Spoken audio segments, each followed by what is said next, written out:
Hey, today is 1970s day, so peace is the word of the day.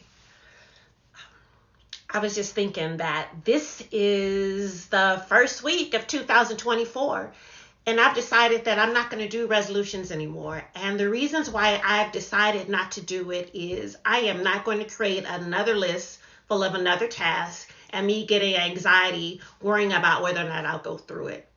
But if there is something that I am going to focus on, if there is something that's going to be my personal quest, it is to change my status from it's complicated to being in a full-blown relationship with rest. R-E-S-T and me, we go together. See, when rest and I are together, our spirits connect, and I feel like rest, when I'm with rest, my spirit, rest is always reviving it.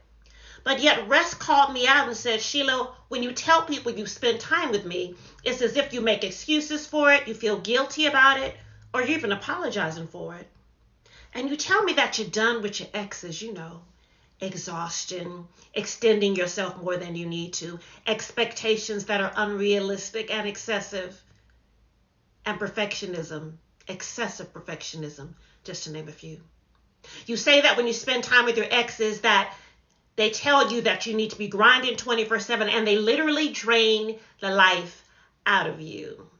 But yet, sometimes I feel like you still occasionally visit your exes, like rereading a text conversation or two. Yet, when Rest and I are connected, I find that I have so much more time for other things to do. Laughing, crying, hugging, eating, dancing, sleeping, reading, binge watching, meditation, and journaling too. And I realized that Rest is probably the best multifaceted partner that I ever knew.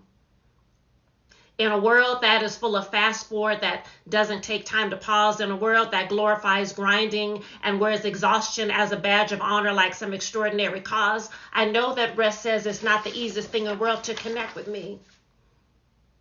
But Rest reminds me, Sheila, you're not a human doing, you're a human being. So why don't you just take time just to be?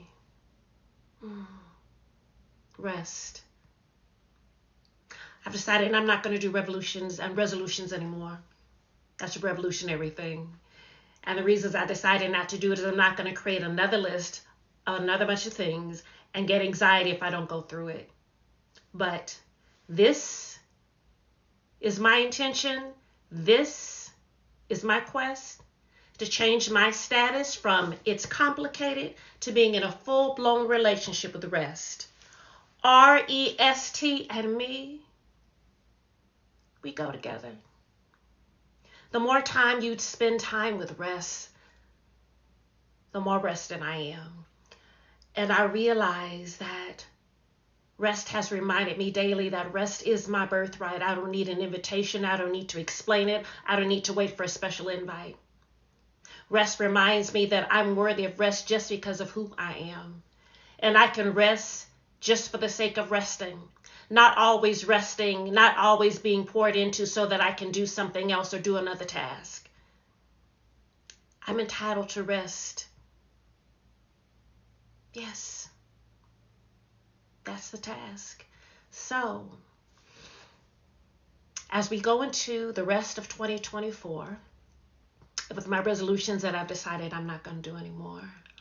But if I do have a desire, this is my quest to change my relationship from it's complicated to being in a full-blown relationship with Rest. R-E-S-T and me, we go together. But the wonderful thing that I find is that when I realize that rest is my sacred right and it's divine, it actually gives me time to do the things that I've been created to do, to be time to rest and be restored and be creative too. So, if there's a journey, if there's a thought, if there's a goal for 2024 and beyond, this is my quest. To move from it's complicated to being in a full-blown relationship with Rest. Rest and me, we go together. Peace and blessings.